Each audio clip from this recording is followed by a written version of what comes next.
Y de eso nos enteramos en la última hora. José Pepe Mujica, expresidente de Uruguay, entre 2010 y 2015 falleció a los 89 años. Se destacó por su sencillez, su lucha social y el compromiso con la democracia. Mandatarios de todo el mundo expresaron dolor por la partida de uno de los líderes más simbólicos de la izquierda latinoamericana.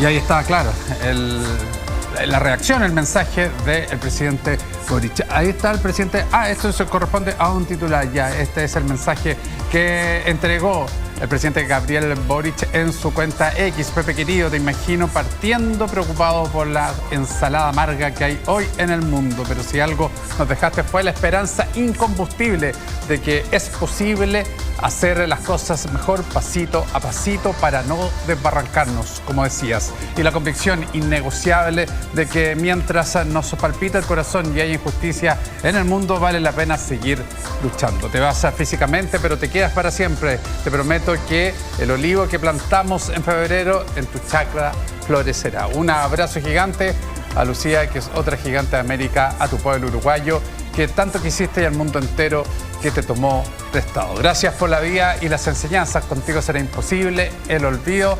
Las palabras del presidente Gabriel Boric. Y conversábamos ayer, de hecho, en nuestro bloque internacional, actualizando el delicado estado de salud, y nos mencionaba Antonia Rojas la próxima semana, el martes. Martes 20, habría claro, cumplido 90 años. Lamentablemente en horas de esta tarde se confirma la muerte de Pepe Mujica, y queremos profundizar sobre esta figura, su partida, con Heraldo Muñoz, que está en contacto allí con nosotros. ¿Cómo está, Heraldo? Buenas tardes, gracias por conectarse. Buenas tardes, Heraldo. Hola, ¿qué tal, Chantal, Cristian? Muy buenas tardes. Lo primero, saber lo que le provoca, me imagino, el dolor que se siente, ¿no? La partida de José Pepe Mujica a los 89 años, y lo decíamos además a días de haber cumplido los 90. Efectivamente, bueno, es una tremenda pena. Ya sabíamos que este día venía porque tenía un cáncer avanzado, pero de todas maneras la partida siempre duele cuando se trata de una figura.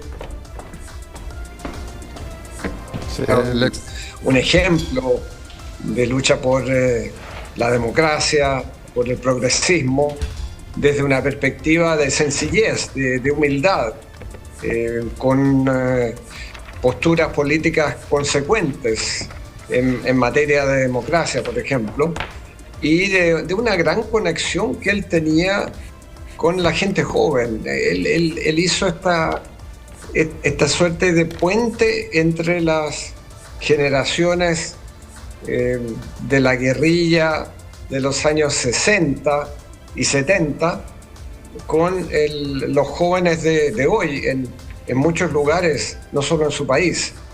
Y por eso creo que es tan amplio yo diría la tristeza que hay y las condolencias que estamos viendo de tantos mandatarios, de figuras políticas, de figuras ni siquiera de la política, sino que de la vida pública en general o del ámbito intelectual. Yo tuve la oportunidad de contactarme con el ex vicepresidente del Uruguay, Rodolfo Nin, con quien me une una gran amistad, para expresarle mis condolencias, y también le he expresado mis condolencias a la actual canciller del Uruguay, del mismo partido del presidente, del Frente Amplio. Y yo sé que están inundados de expresiones de solidaridad y de condolencias en este momento de la partida de un hombre de una estatura, como digo, no solo continental, sino que internacional, porque era conocido más allá de las fronteras de América Latina. Sin duda que era así. Heraldo, ahora usted hizo una gran conexión, ¿no?, con las nuevas generaciones de la política. Pepe Mujica también fue un hombre que evolucionó en su forma de pensar, no en los valores profundos, pero sí en su forma de enfrentar ciertas cosas. Y esa es una herencia que deja el expresidente de Uruguay. ¿Es parte de las enseñanzas que se debe aplicar también en las generaciones jóvenes de la política? Absolutamente.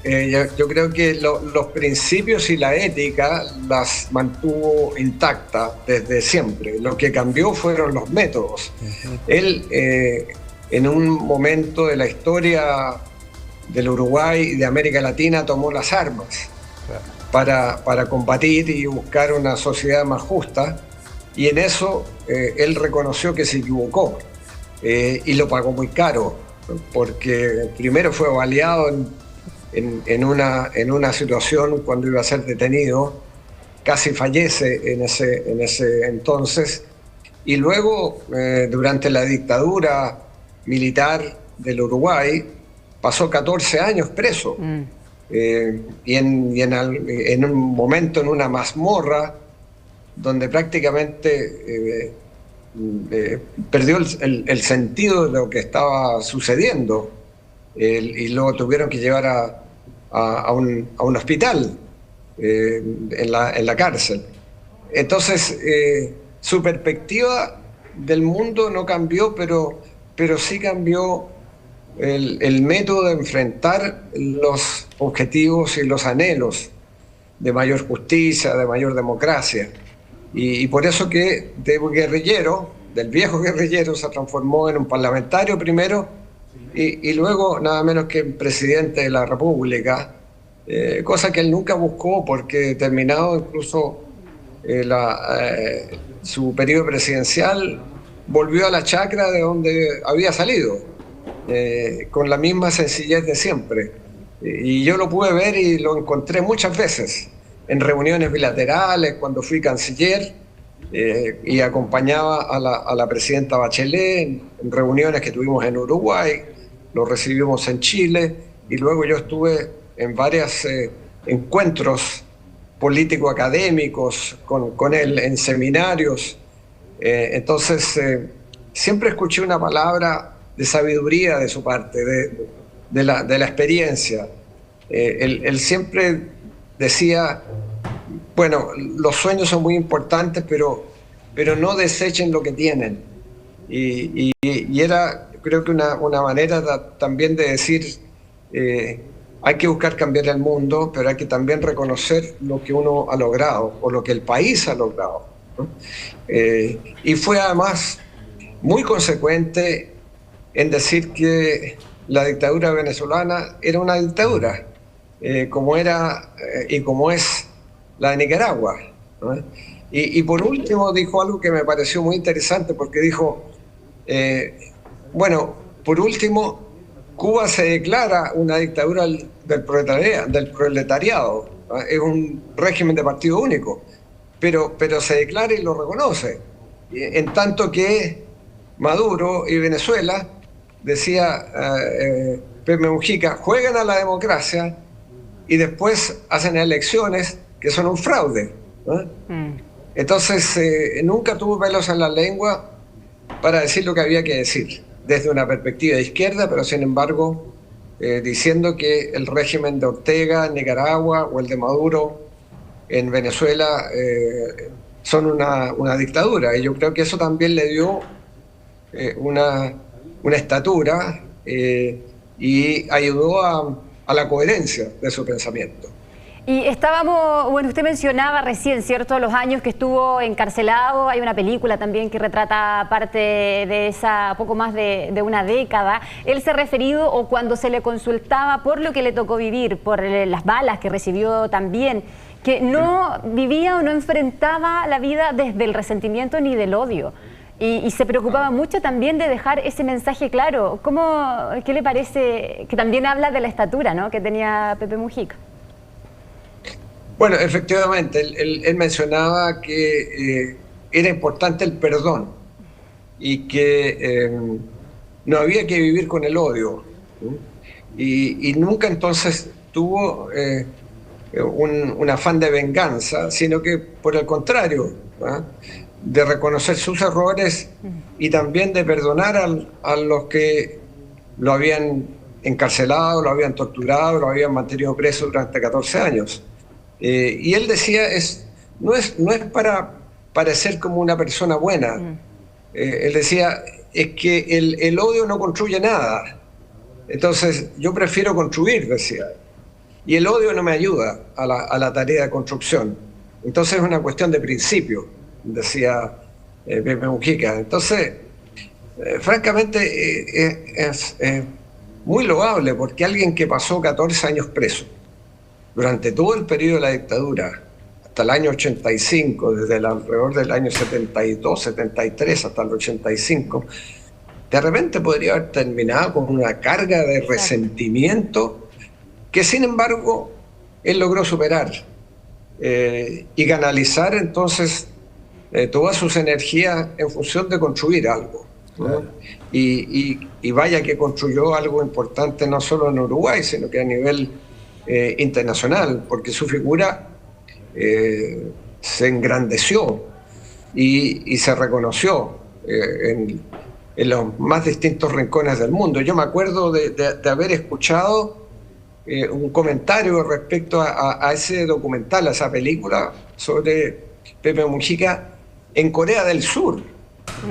Entonces hay que imaginarse, digamos, la distancia cultural fuera de la distancia física, geográfica, para darse cuenta que este personaje uruguayo y latinoamericano trascendió las fronteras de nuestro continente. Sin duda, y fue tan profunda además la superación que hace de ese momento de su vida, que incluso en la última etapa, cuando da una serie de entrevistas, también reconoce incluso que hubo algunas acusaciones falsas contra personeros militares, lo que le llevó también una crítica por sectores de la izquierda más extrema, de agrupaciones de derechos humanos, pero llegó a reconocerlo también, y ahí es muestra de la grandeza y de esta idea profunda de la construcción. Ahora, Heraldo, desde el punto de vista político, usted hablaba de lo que hereda o lo que generó Pepe Mujica a nivel latinoamericano y a nivel uruguayo. ¿Qué es esa creación? ¿Qué es lo que él estableció como primer mandatario y como figura política del continente? Yo me atrevería a decir que él fue y es una gran figura del socialismo democrático, de un nuevo socialismo, de una nueva izquierda, de una izquierda comprometida sin ninguna duda con la democracia, con los derechos humanos y que busca a través de la política, quizás de la buena política, cambiar el mundo, hacer un mundo más justo, un mundo más transparente, un mundo más democrático. Entonces, en ese sentido, yo creo que eso es lo que él simboliza. Y un gran apoyo entre los jóvenes. Yo les cuento una anécdota. Cuando fue la toma de posesión de la presidenta Bachelet, yo la acompañé en todas las reuniones con los mandatarios que vinieron al cambio de mando. Entonces, me recuerdo que, bueno, solamente estaba la presidenta y yo y alguien que tomaba nota, y llegó en ese momento, por ejemplo, en representación de Estados Unidos, venía el vicepresidente de Estados Unidos en la época, que era Joe Biden, el vicepresidente de Obama. Él vino a la inauguración. Y llega después Pepe Mujica. Entonces había mucha prensa cuando vino el vicepresidente Biden, y después cuando llega el Pepe Mujica, toda esa prensa se queda, pero de repente empezamos a escuchar un ruido afuera. Y después nos enteramos que era una multitud de jóvenes que había llegado sabiendo que estaba Pepe Mujica y lo estaban vitoreando. Entonces él solo, por venir a vernos, reunió unos 300 jóvenes en la calle que lo aplaudían. Entonces a mí me resultó muy sorprendente, porque eso no se convoca fácilmente, no. y sucedió por el prestigio de este gran personaje latinoamericano. Sin duda, y que hoy estamos despidiendo y revisando junto a usted, Heraldo, parte de la trayectoria de José Mujica y también del legado que va a dejar ahora con su partida. Le queremos dar las gracias por esta conversación, y en donde además nos ha revelado parte del contacto que pudo tener mientras estuvo siendo canciller y en otras responsabilidades. Gracias por esta comunicación con nosotros, que estén muy bien. Gracias, Heraldo. Muy bien, gracias a ustedes. Que lo vaya muy bien. 5:30 de la tarde, nos separamos un instante y ya regresamos con más noticias.